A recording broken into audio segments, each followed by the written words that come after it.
Hello guys. तो आज हम जिस बुक की बात करने वाले हैं ये काफ़ी स्पेशल रहेगी क्योंकि इस बुक के ऑथर क्रिस वॉस खुद एक फॉर्मर FBI एजेंट रह चुके हैं जिन्होंने अपने 24 साल के करियर में 10,000 से ज़्यादा नेगोशिएशंस करे हैं, किडनैपर, हॉस्टेज सिचुएशंस, टेररिस्ट से बात करी है। और इस बुक में उन्होंने ये बताया है कि हमें नेगोशिएशंस को किस तरीके से अप्रोच करना चाहिए। उन्होंने बताया कि 1960s में पुलिस और FBI का ये मानना था कि अगर वो किडनैपर को बहुत ज़्यादा डरा देंगे तो हॉस्टेज को छुड़ाना काफ़ी आसान रहेगा, लेकिन ये उनकी बहुत बड़ी गलती थी जिसका अंदाज़ा उन्हें 1971 के एक इंसिडेंट के बाद हुआ जब किडनैपर ने अपने दोनों हॉस्टेज को रिहा करने के लिए हाँ कह दिया। लेकिन FBI के सडनली वहाँ पर पहुँचने की वजह से वो इतना ज़्यादा डर गया कि उसने दोनों हॉस्टेज को गोली मार दी और उसके बाद खुद को भी गोली मार ली। ये एक तरह का वेकअप कॉल था जिसके बाद 1979 में यूरी और फिशर ने एक बुक लिखी जिसमें उन्होंने स्ट्रेटेजिक प्रॉब्लम सॉल्विंग के बेसिस पर यह बताया कि हमें नेगोशिएशंस को किस तरीके से अप्रोच करना चाहिए और उसे 4 सिंपल पॉइंट्स में डिफाइन करा। पहला, इंसान को उसके इमोशन से अलग करना। दूसरा, वो क्या मांग रहा है उसकी बजाय वो ऐसा क्यों मांग रहा है उसके ऊपर फोकस करना और उसे पता लगाना। नंबर 3, एक म्यूचुअली बेनिफिशियल डील को एस्टेब्लिश करना जिससे दोनों का फायदा हो। और नंबर 4, कुछ ऐसे ग्राउंड रूल्स को एस्टेब्लिश करना ताकि दोनों पार्टीज एक दूसरे के ऊपर भरोसा कर पाए। ये काफ़ी सिंपल पॉइंट्स थे जिससे FBI को नेगोशिएशंस करने में हेल्प मिली। 1980 में डैनियल कॉनमैन ने बिहेवियरल इकोनॉमिक्स के बेसिस पर यह बताया कि इंसान का ब्रेन 2 पार्ट्स में डिवाइडेड है, इमोशनल और लॉजिकल। इमोशनल पार्ट हमें काफ़ी फ्रीक्वेंट आंसर देता है लेकिन उसके आंसर इलॉजिकल होते हैं और इरेशनल होते हैं, उसके बावजूद उसका वेटेज ज़्यादा होता है। जबकि लॉजिकल साइड हमें काफ़ी स्लो आंसर देता है और उसका वेटेज कम होता है। लेकिन फाइनली हम जो भी डिसीजंस लेते हैं इन दोनों हाफ के साथ में होने पर ही ले पाते हैं। उन्होंने ये बताया कि इंसान किस तरीके से 90 to 100 जाने के लिए ज़्यादा मेहनत करता है जिसके बावजूद कि वो सिर्फ 10 पॉइंट्स की जंप है लेकिन 45 से 55 जाने के लिए उतनी मेहनत नहीं करता। ऐसा इसलिए क्योंकि हम इमोशनली डिसीजंस ज़्यादा लेते हैं। अगर आप किसी शॉपकीपर या किसी वेंडर को ये कहते हैं कि नहीं मैं ये नहीं खरीद सकता, ये महंगा है, तो उसका इमोशनल ब्रेन उसे कहता है कि जो डील अभी तुमने प्रेजेंट करी है वो सही नहीं है। उसके बाद उसका लॉजिकल साइड एक बेटर डील को क्रिएट करता है और उसका इमोशनल साइड उस डील को प्रेजेंट करता है। इस तरह हमारे दोनों साइड साथ में काम करते हैं और अगर हम किसी के इमोशनल साइड को बेटर तरीके से नेविगेट कर सकें तो हम ये डिसाइड कर सकते हैं कि उसका ब्रेन किस आउटकम पर पहुंचेगा, जो काफ़ी ज़्यादा इंटरेस्टिंग है।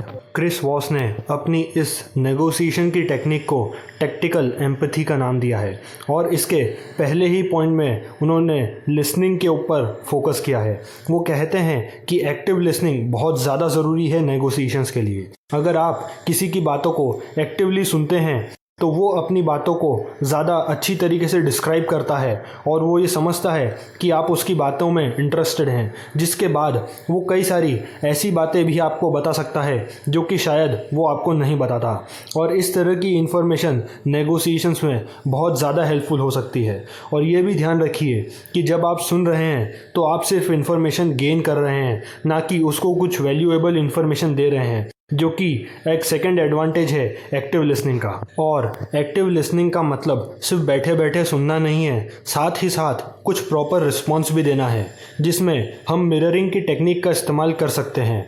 मिररिंग एक ऐसी टेक्निक है जिसमें हम सामने वाले के लास्ट 3 कहे गए वर्ड्स को एक क्वेश्चन के साथ में रिपीट करते हैं या फिर जो भी उसने कहा है उसमें से 3 या 4 सबसे क्रिटिकल वर्ड्स को हम लेते हैं और उसे एक क्वेश्चन के अंदर फ्रेम करके उससे पूछते हैं, जिससे उसे लगता है कि हम उसकी बातों में इंटरेस्टेड हैं और वो अपनी बातों को ज़्यादा इलेबोरेट करता है। इसके बेसिस पर हमें कई सारी वैल्यूएबल इन्फॉर्मेशन भी मिलती है और सामने वाले को हम एक इंटरेस्टेड पार्टी नज़र आते हैं, जिसके बाद हम जब अपनी कुछ बात कहेंगे तो वो उसे ध्यान से सुनेगा।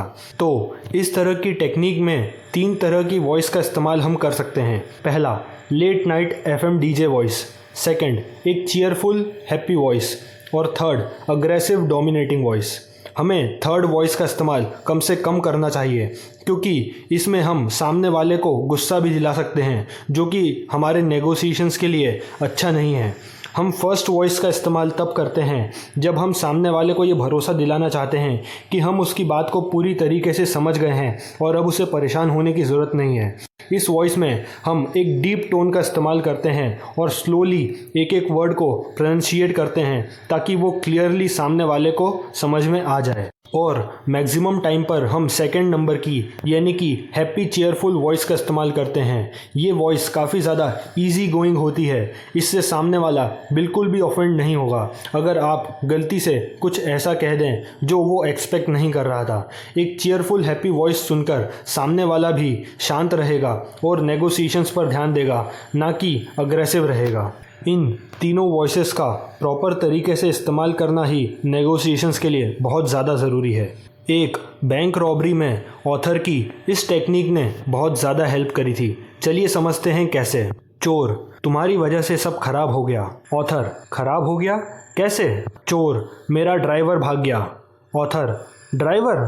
चोर, हाँ वही जो मुझे यहाँ से निकाल कर ले जाने वाला था। तुम लोगों को देखकर वो वैन छोड़कर भाग गया। ऑथर, अच्छा वो वैन में आया था? हाँ, वो अपनी सड़ी सी पीले रंग की वैन लेके आया था। इस कन्वर्सेशन से ऑथर को ये पता पड़ा कि स्पॉट पर जो एक येलो कलर की वैन थी वो उस चोर के साथी की थी, जिसके बेसिस पर उन्होंने ये पता लगाया कि वो वैन किसके नाम पर रजिस्टर्ड है। उन्होंने उस बंदे को पकड़ा, जिसके बाद उन्हें काफ़ी सारी इन्फॉर्मेशन प्राप्त हुई कि वो चोर अंदर कौन है, उसका पेशा क्या है, और इसके बेसिस पर वो उस चोर से इमोशनली कनेक्ट हो पाए और उसे फोर्स कर पाए कि वो सबमिट कर दे। इस टेक्निक का इस्तेमाल आप अपने नॉर्मल कन्वर्सेशंस में भी कर सकते हैं, जब आप कुछ ऐसे टॉपिक के बारे में बात कर रहे हैं जिसके बारे में आपको ज़्यादा इन्फॉर्मेशन नहीं है। इस पॉइंट में ऑथर सामने वाले के इमोशंस को लेबल करने के लिए कह रहे हैं। वो कह रहे हैं कि अगर हम सामने वाले के इमोशंस को लेबल कर देते हैं तो उसे ये अंदाज़ा लग जाता है कि हम उसके इमोशंस को समझते हैं, हम उसकी पोजीशन को समझते हैं, और उसके बाद जब हम अपनी बात रखेंगे तो वो उसे ध्यान से सुनेगा। जैसे कि अगर आप किसी को कहें, मुझे पता है कि तुम गुस्सा हो, तो वो शांत हो जाता है, उसका गुस्सा थोड़ा कम हो जाता है और वो उसके बाद आपकी बात सुनने के लिए तैयार हो जाता है। लेकिन अगर आप ऐसा नहीं कहते तो पॉसिबिलिटी थी कि वो आपके ऊपर अपना सारा गुस्सा निकाल देता।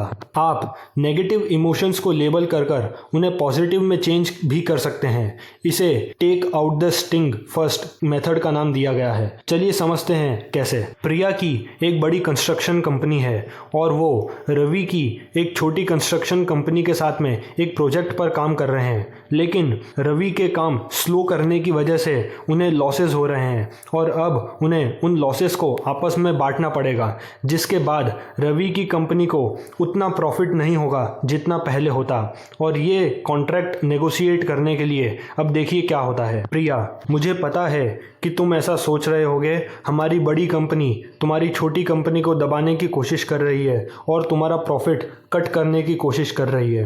रवि, नहीं, मैं ऐसा नहीं सोचता। प्रिया, नहीं, हम दोनों ही इस प्रोजेक्ट से काफ़ी ज़्यादा प्रॉफिट कमाने वाले थे, लेकिन अब कुछ सिचुएशन से की वजह से हम उतना प्रॉफिट नहीं कर पाएंगे और अब हमें अपने प्रॉफिट को कट डाउन करना पड़ेगा।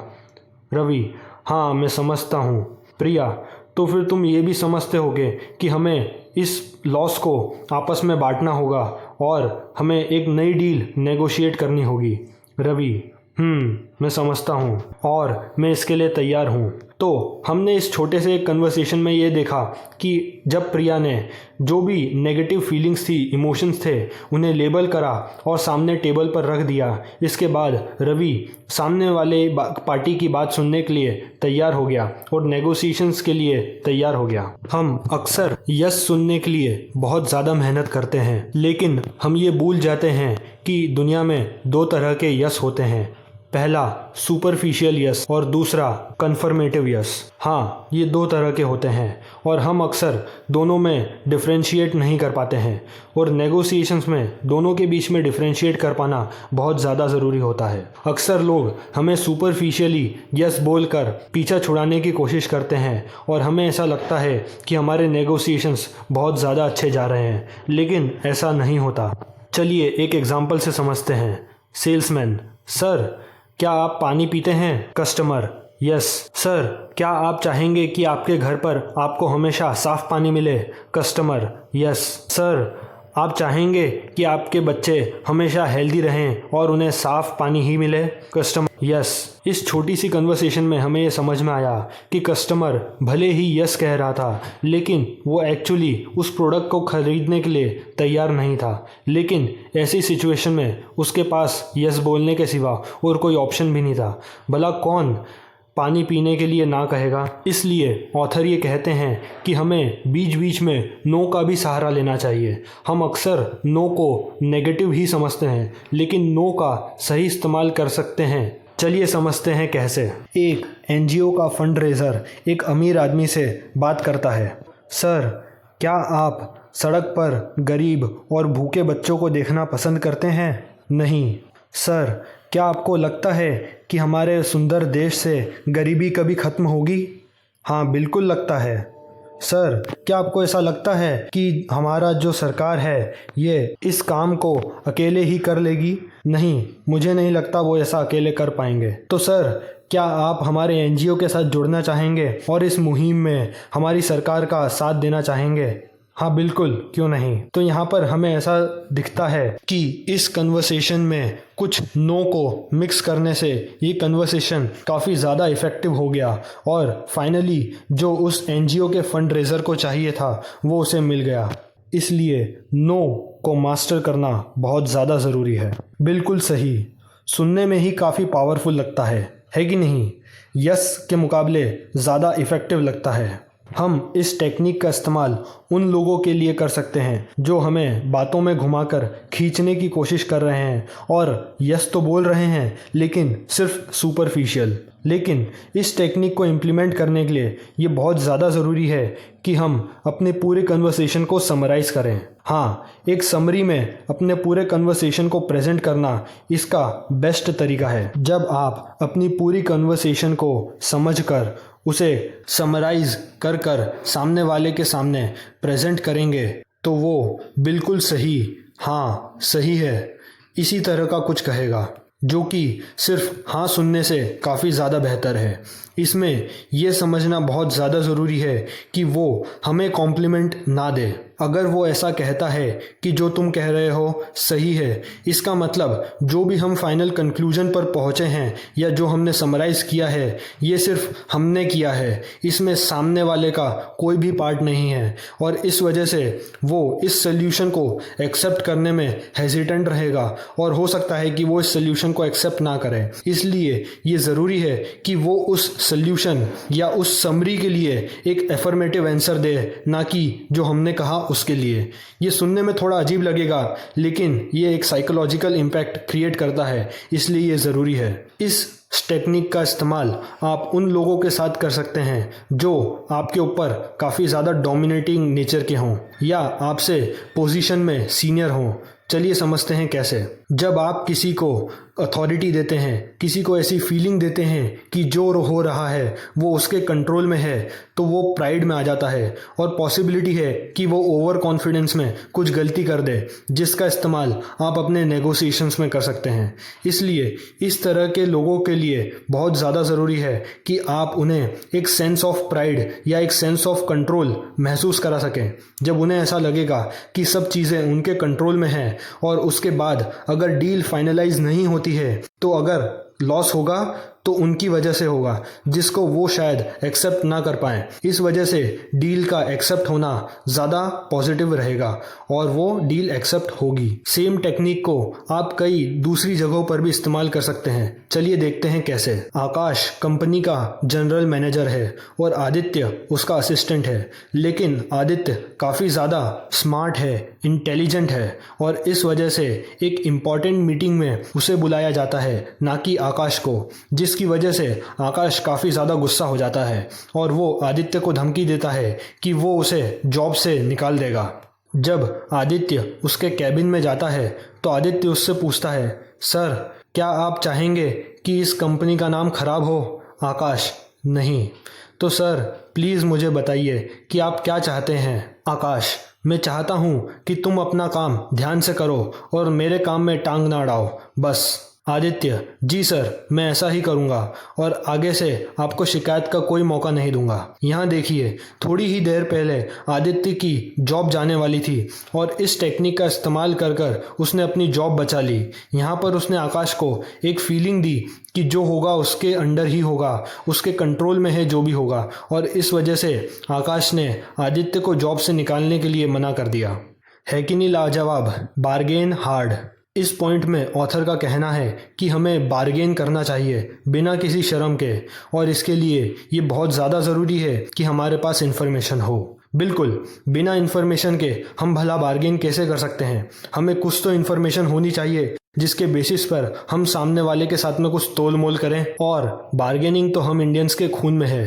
रोज़ सुबह उठकर सब्जी वाले से बार्गेनिंग, झाड़ू वाली से, बाई से, राशन देने वाले दुकानदार से, और ना जाने किस किस से। आदित्य का मकान मालिक उसका रेंट बढ़ाने वाला है, लेकिन अगर आदित्य को ये मालूम हो कि 2 कॉलोनी दूर सेम प्राइस में उसे रहने की सेम तरह की जगह मिल जाएगी, तो वो अपने लैंडलॉर्ड के साथ में सही तरीके से बार्गेन कर पाएगा। लेकिन अगर उसके पास में इस तरह की कोई इन्फॉर्मेशन नहीं है तो वो हाँ बोलेगा और उसे नया रेंट देना पड़ेगा। इसलिए बार्गेनिंग के समय पे ज़रूरी है कि हम ज़्यादा से ज़्यादा इन्फॉर्मेशन को गैदर कर सकें, और मेरे हिसाब से नेगोशिएशन एक तरह से बार्गेनिंग करना ही तो है, बस दोनों का एरिया और दोनों की स्केल अलग अलग है। बार्गेनिंग थोड़ी छोटी स्केल पर होती है और नेगोशिएशंस थोड़े बड़े स्केल पर। फाइनली द ब्लैक स्वान, ये एक ऐसी इंफॉर्मेशन या एक ऐसा इवेंट होता है। Finally the black swan, black swan एक ऐसा इवेंट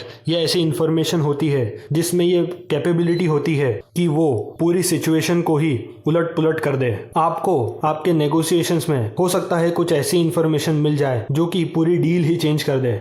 आपको हमेशा इस तरह की इंफॉर्मेशन के लिए अपने कान और अपनी आंखें खुली रखनी चाहिए, क्योंकि इस तरह की इंफॉर्मेशन आपको गलत डिसीजंस लेने से बचा सकती है। और वो किस तरह की इंफॉर्मेशन होती है, चलिए समझते हैं। आपको एक शादी का ऑफर आया है, लेकिन वो लड़का जिससे आप शादी करने वाले हैं उसका पुराना बैकग्राउंड है वायलेंस का, और ये पॉसिबिलिटी है कि शादी के बाद में वो डोमेस्टिक वायलेंस में इन्वॉल्व हो जाए। तो क्या आप ऐसे लड़के के साथ में शादी करना चाहेंगी? आप एक फूड कंपनी को टेक ओवर करने वाले हैं, लेकिन आपको मालूम पड़ता है कि वो कंपनी मिलावट का सामान बेचती है, तो क्या आप ऐसी कंपनी खरीदना चाहेंगे? इसी तरह आप एक मेडिकल कंपनी खरीदने वाले हैं और आपको मालूम पड़े कि कोविड-19 आने वाला है, तो आप वो कंपनी जल्दी ही खरीद लेंगे, है कि नहीं? तो इस तरह की इंफॉर्मेशन जो कि पूरी की पूरी डील ही चेंज कर दे, उसे ब्लैक स्वान कहते हैं। और इस तरह की इंफॉर्मेशन के लिए हमें हमेशा तैयार होना चाहिए। तो दोस्तों, कैसी लगी आपको ये बुक? आप अपनी फीलिंग्स को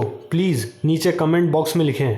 चैनल को सब्सक्राइब करें, बेल आइकन दबाएं, और आपसे मिलता हूँ मैं अब अगली बुक के साथ अगले हफ्ते। तब तक के लिए थैंक यू।